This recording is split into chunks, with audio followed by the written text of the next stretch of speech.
Assalamu alaikum, dear student. Welcome back to my YouTube channel Ibrahim English Academy. S.S.C English Second Paper, question number 4, right form of verbs for vocabulary and grammar. অর্থাৎ এই 4 নম্বর প্রশ্নে অর্থাৎ right form of ভার্বে vocabulary এবং ব্যাকরণের প্রয়োজন হয়, আর সেই জিনিসটার জন্য আমি উপরে লিখেছি যে ফর ভোকাবুলারি অ্যান্ড গ্রামার। তো আজকে আমরা আলোচনা করব যশোর বোর্ড 2019।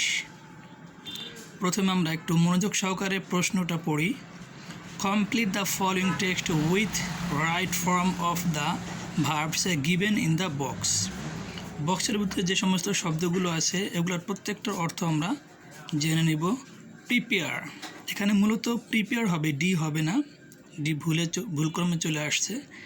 প্রিপেয়ার তৈরি করা, ক্লেইম দাবি করা, মেমোরাইজ মুখস্থ করা, ডেভেলপ উন্নত করা, কমান্ড মানে হচ্ছে দখল বা নির্দেশ করা, হেল্প সাহায্য করা, ডু করা, থিঙ্ক চিন্তা করা, এখানে মূলত আসবে হচ্ছে থিঙ্ক, আইএনজি অতিরিক্ত আসছে, থিঙ্ক চিন্তা করা, মেক তৈরি করা, এক্সারসাইজ অনুশীলন করা। এবার আমরা মূল প্রশ্নে আসি। মূল প্রশ্নে আসার আগে আমি একটি কথা বলতে চাই যে এই অনুচ্ছেদটা আমরা বা এই প্যাসেজটা কমপক্ষে আমরা 3-4 বার পড়ব, এরপরে হচ্ছে আমরা অ্যান্সার করব। তো মূল প্যাসেজটা এবার আমরা পড়া শুরু করি। Most of the students of our country, আমাদের দেশের অধিকাংশ শিক্ষার্থীরা আর এক্সপার্ট মানে হচ্ছে দক্ষ, ইন ড্যাশ অ্যান্সার অর্থাৎ উত্তর মুখস্থ করায় তারা দক্ষ। তাহলে মুখস্থ করা ইংরেজিটা হচ্ছে memorise.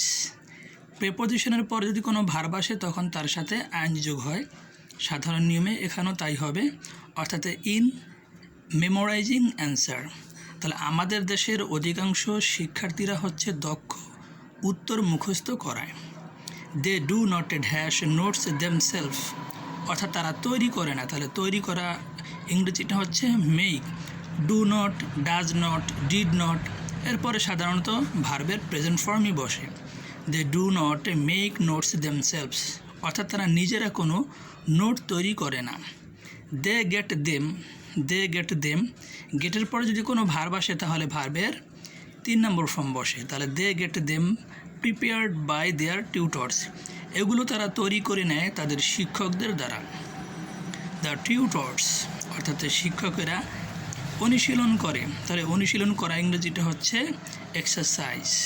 Exercise their brain for the students অর্থাৎ শিক্ষকেরা অনুশীলন করে তাদের মেধাকে শিক্ষার্থীদের জন্য। So the thinking power of the students, সুতরাং ছাত্রছাত্রীদের বা শিক্ষার্থীদের চিন্তা শক্তি ডাজ নট, ডাজ নটের পর ভার্বের প্রেজেন্ট ফর্ম বসবে, ডাজ নট ডেভেলপ অর্থাৎ উন্নত হয় না। শিক্ষার্থীদের চিন্তা শক্তি এ কারণে উন্নত হয় না। They do not have any dash of their language অর্থাৎ তাদের কোনো দখলে থাকে না ভাষার কোনো জ্ঞান। তাহলে they do not have any command of their language, তাদের ভাষা সম্পর্কে কোনো দখল থাকে না, ভালো কোনো জিনিস তারা জানে না। দে অফকোর্স তারা অবশ্যই ড্যাশ ওয়েল অর্থাৎ পরীক্ষায় ভালো করে। তাহলে করা ইংরেজিটা হচ্ছে ডু। তাহলে they of course do well in the examination, যদিও তারা পরীক্ষায় অবশ্যই তারা পরীক্ষায় ভালো ফলাফল করে, বাট ফর দিস কিন্তু এ কারণে they can claim no credit card of their own তারা নিজেদের সুনাম করতে পারে না। This result does not help them in their later life অর্থাৎ এই ফলাফল পরবর্তী জীবনে তাদের কোনো উপকারে আসে না বা তাদেরকে সাহায্য করতে পারে না। তো এভাবে আমরা প্রত্যেকটা অর্থ জেনে বুঝে তারপরে অনুশীলন করব, প্র্যাকটিস করব।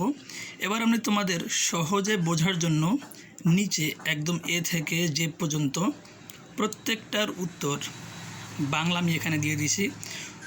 এ নম্বর হচ্ছে এক্সপার্ট ইন মেমোরাইজিং অ্যান্সার অর্থাৎ উত্তর মুখস্থ করায় অভিজ্ঞ, উত্তর মুখস্থ করায় অভিজ্ঞ। এখানে প্রেপোজিশন ইন আছে আর এরপরে ভার্ব আসছে, তাই এখানে ভার্বের সাথে আইএনজি বসছে। Memorising expert in memorising answer, উত্তর মুখস্থ করায় অভিজ্ঞ। B number, they do not make notes themself, তারা নিজেরা নোট তৈরি করে না। তাহলে ডু নটের পরে ভার্বের প্রেজেন্ট ফর্ম বসে, এখানে অর্থ অনুসারে আসবে হচ্ছে মেক। তাহলে they do not make notes themself, তারা নিজেরা নোট তৈরি করে না। C number, they get them prepared by their tutors, এগুলো তারা তৈরি করে নেয় তাদের শিক্ষকের দ্বারা। D number, that tutors exercise their brain, শিক্ষকরা তাদের মেধাকে অনুশীলন করে। ই নম্বরে, the thinking power of the students, অর্থাৎ শিক্ষার্থীদের চিন্তা শক্তি।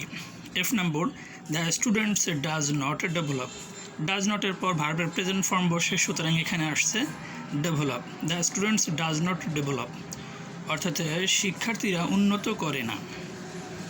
এরপরে G number, they do not have any command, তাদের কোনো নির্দেশনা নেই, অর্থাৎ তাদের কোনো ভালো কোনো দখল নেই। এরপর H number, they of course do well in the examination, তারা অবশ্যই পরীক্ষায় ভালো ফল করে। আচ্ছা, এরপর I number, they can, modal ভার্বের পর আমরা জানি প্রেজেন্ট ফর্ম বসে, সুতরাং এখানে বসছে ক্যানের পরে ক্লেম, অর্থ অনুসারে এখানে বসবে হচ্ছে claim. They can claim no credit of their own, তারা তাদের নিজেদের সুনাম দাবি করতে পারে না। সর্বশেষ যে number, this result does not help them, এই ফলাফল তাদেরকে সাহায্য করে না।